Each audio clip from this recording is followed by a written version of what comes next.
Rowan, what's happening with Rowan Hand these days now? And now, apart from your treatment, and I wish you speedy, speedy recovery. That actually is a great blessing, because it has allowed me over the last 3 years to talk to men of a certain age about prostate cancer. And 2 men have come to me and said, "Thank you very much for talking to us. I went, I found out, got it in time." Prostate cancer is manageable, absolutely curable if you get it in time. Right. They can, as long as it hasn't spread outside the prostate, you can nuke it with external beam radiotherapy inside the prostate, and it's gone. Wow. That's the end of it. So, the 2 lads were talking, God love them, 2 Belfast lads in the cancer centre. One said, it's really very funny, they're both into the prostate cancer, and they're laughing their heads off, and they're well down the road, you know. One says, he says, "I don't know what we're worried about, Mucker." He says, "I don't know what we're worried about." He says, if this thing doesn't get us, something else will. Oh, he says, you're dead right, Pat. He says, aye, and the way things are going, it'll probably be the North Koreans. There's good humour there. There's good laughter there. Yeah. People are happy. There's good fun there, all of that. So what's happening with me, I'm polishing off this is my 10th day of external radiation treatment. And I want men out there from 40 on to start looking after your health, keeping an eye on yourselves. The PSA blood test. There are GPs in this country who will refuse to give it to you. What? They won't do it. They've turned people away. Why is that? First of all, it's an imperfect test. Right. It's not 100%. 2, why should we bother giving you that and causing you worry when you may not be anything? Well, my view is better with an imperfect signpost than no signpost at all. That at least if you know your PSA level is up and it's fluctuating a wee bit, at least you know then you need to do something about it. Go and find out. As I did, please, I want a biopsy. I want a biopsy. And man, you just need to do it. Take your health seriously. Because this thing, sitting halfway between your bum and your belly button, this will slowly grow and engulf your entire being and kill you. So don't let it kill you. Don't get the PSA blood test and act on the results you get. Is there an age bracket for saying this? More and more, once you're over 50, right, you should be aware of it. Yeah. But now they're beginning to say from 40 on. But it's about lifestyle, about keeping yourself healthy. It's about whether you've had prostate cancer in your family. You need to be aware of that. Yeah. And I had no symptoms when I found out about this. None. So just check it. Get it checked. Just check it, Check the PSA. And you're going. So that'll be done. That'll be finished with this year. My work, I want a job, by the way. If there's anyone out there can give me a job, I will take it.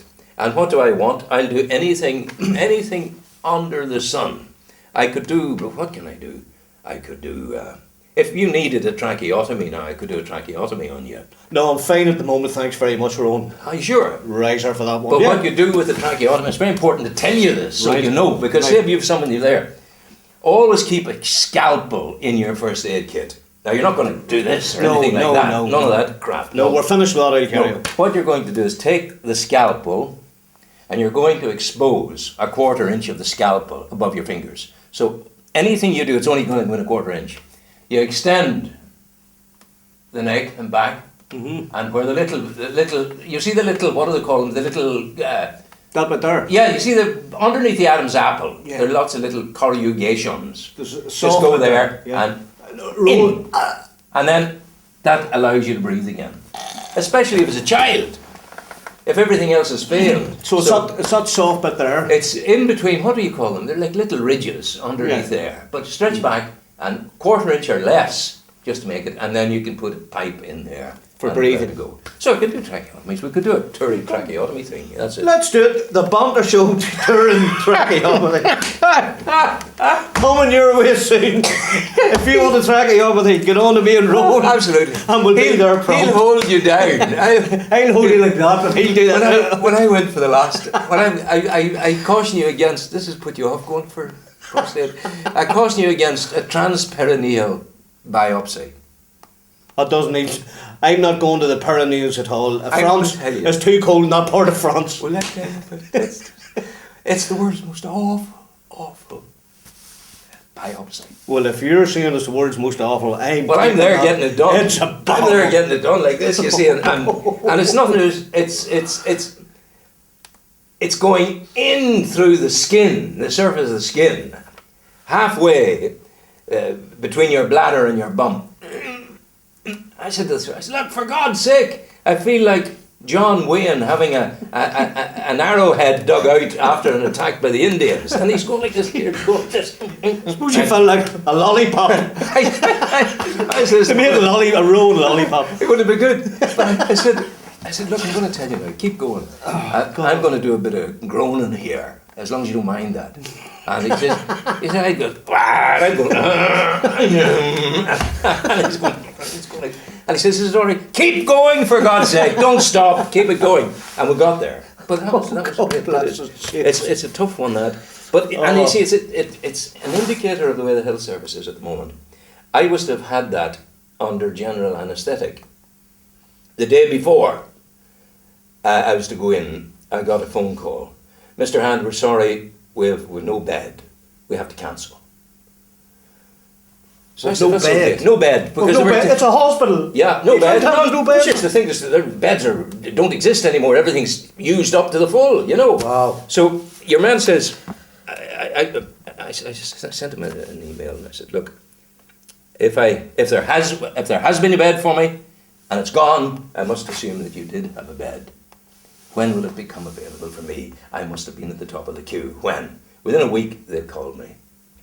And again, but this time, there's no word of a bed. This time, there's no word of a general anaesthetic. This time, it's under local anaesthetic. Oh. And there's a decision had to be made. Right. Well, you know me, and, you know, the Alamo and all of that. There's no holding this man back. It had to be done. It had to be done, yeah. But there was a man told me down there in the hospital the other day, and he was telling me about his prostate cancer. It's quite advanced. He says, Rowan, over the last 3 years, it's been cancelled 4 times, the operation. Now, if they'd got that the first time, that man might well be better today than he is. It's unbelievable the way it is, isn't it? It's not the good. whole thing like that. It's poorly. So you ask me about what I'm doing. That's it. I'll take any job. I'm looking for a job, but I'm content at the moment in that I'm doing my writing. I'm relaxing into my new home here. It's lovely. We'll love it here. It's lovely. Nice. It's a good field. Nice and quiet. And there's birds, loads of birds outside, and they're feeding. Absolutely. And you're finishing your book. The finish is there. This is going a long time, and I can't wait to see the finished product. I really can't. It's exciting, I tell you.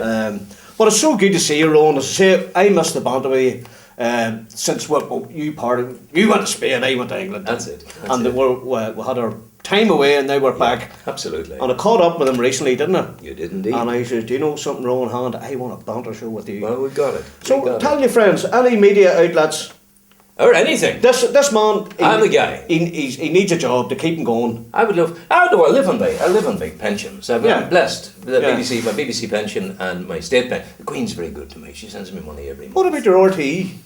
What? No, RTE? Spent all you spent all that. Euros. That's a long time ago. That went to euros. But at the moment, quite seriously, I'm not overly pushed because at 72, I think it's time just to take stock. And with the illness, allow that to develop a little bit, take stock and see where we're going. And just wind it down slightly. Wind it slightly and see what's happening. I do insist on going to Dublin every Saturday down to the homeless people there with Brother Kevin. And that's important because it keeps my mind balanced. Well, fair play to you, because you're doing that a long time now. Well, we're doing it a few years. You really are. They're good people. They're lovely people, you know. And he's a Newry man, isn't he, Father? No, that's a different man, is it? Aye. Brother Kevin is a Cork man. He's a Capuchin monk. You're thinking of Peter McVerry. Peter McVerry, yes. A Newry man. He's separate. Two separate entities. He looks after him. I go with Father Kevin. Wow. But I know Peter very well. He's a good fellow. And you're still bringing all the coats down. The people of Newry would have given me maybe 1,500 coats. Wow. Over the last year to bring down to the homeless in Dublin and bring them down the Saturday train. And there's a Newry lady, a Dominican Catholic, And Brady, she goes down as well. She brings goats with her. So it's good. I always remember seeing a thing on the front page of the Times, and we were criticising newspapers earlier. Front page of the Times, a photograph of a man called John Malone, a New Yorker. John Malone is coming out of his salary, he just got paid, and there's a bag woman freezing in the street. And he goes into the shop and buys a pair of gloves, and gives her the pair of gloves, puts them on. Next week he got another pair of gloves. His mates did the same thing. And thus was born the Gloves Malone charity. They brought simple to warm people's hands, you know. And that, when I read that, I said I'd love to be able to do something like that. Yeah. Little did I think that the moment would come, the time would come, I would have the honour of going down and being with people in Dublin. And it's diabolically dreadful what's happening. There's one lad I'm thinking of.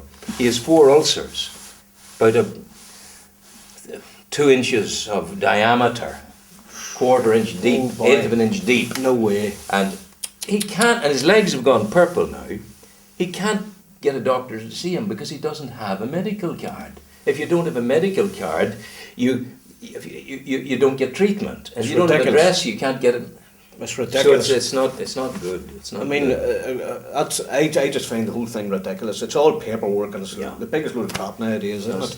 It's not good. Rowan, you've had a real interesting life. It's not over yet, baby. It's far from over, let me tell you, friends. He's only starting, really. He's only getting started, aren't you? But you've had a real, your past life, you've had a real. You've an interesting life now, and especially broadcasting wise, and you've been everywhere. But my first broadcasting was from a ship in the middle of the ocean back to the United Kingdom, sending weather forecasts back. What? I was a radio officer on the Ben Line steamer Bendoran, and I went out to the Far East when I was 19, and then to Africa and brought bananas back from Africa, from Tico. It's a very funny thing. I met an African woman in the centre in Dublin, a homeless centre, and I said, "Where are you from?" "I'm from the Cameroon," she said. I said, "Interesting, Cameroon. I was there when I was 19. Victoria and Tico with a bit. You know these things?" I says, "Tico's, yes, it's still there." So suddenly, all the years are telescoped, and I'm back at where I was. Just flooded back into your brain. Yeah. So I'm in the Navy and doing that, and then left that because I wanted to marry Marie. We had fallen in love and we wanted to get married and all that sort of thing. So that occurred, and then I had to find a job ashore. And the only thing I ever could do at school was put string words together, do a wee bit of writing. That was all. Well, you're pretty good at that. I don't know. Rowan Hand, the man of many words. I love this guy. He's a wordsmith. I'm Tony Smith. He's the wordsmith here. God bless you. He's a great man, honest to God. But we have become good friends in the short time. Proud to say that. Yeah, and I wish we had met each other years ago. Well, imagine the Banter we would have had 20-something years ago. For God, we'd be still in jail. You crack ourselves. It's a bit of crack. Well, I have to say, Rowan, it's an absolute blast to catch up with you. Check him out, friends, and keep an eye out for this book because it's on the way. And he's finally getting time to finish it. It's true. You're finally getting time after the next 10 years. 10 years, and the next book is done and ready. It's in there. Just to let you know, it's a compilation of all my Rowan's rambles over a 12-year period. Can't wait to see that. It flowed in a certain way. I didn't realise it was happening, but there's a certain spiritual tone throughout the whole thing. Oh, so I've called it Matthew, Mark, Luke, and John, and me. Riser for the apostles. Riser for the evangelist. The evangelista himself, Rowan Hand. God bless you. Rowan, it's a blast. Listen, thanks for talking to us again. And we will have a catch up one. And by the way, get yourself well. No problem. Get yourself well. It's been done. So from me and Rowan and our cameraman Meggie, friends, Namaste. Riser. We're out of here. Namaste. Big up, brother. Razor!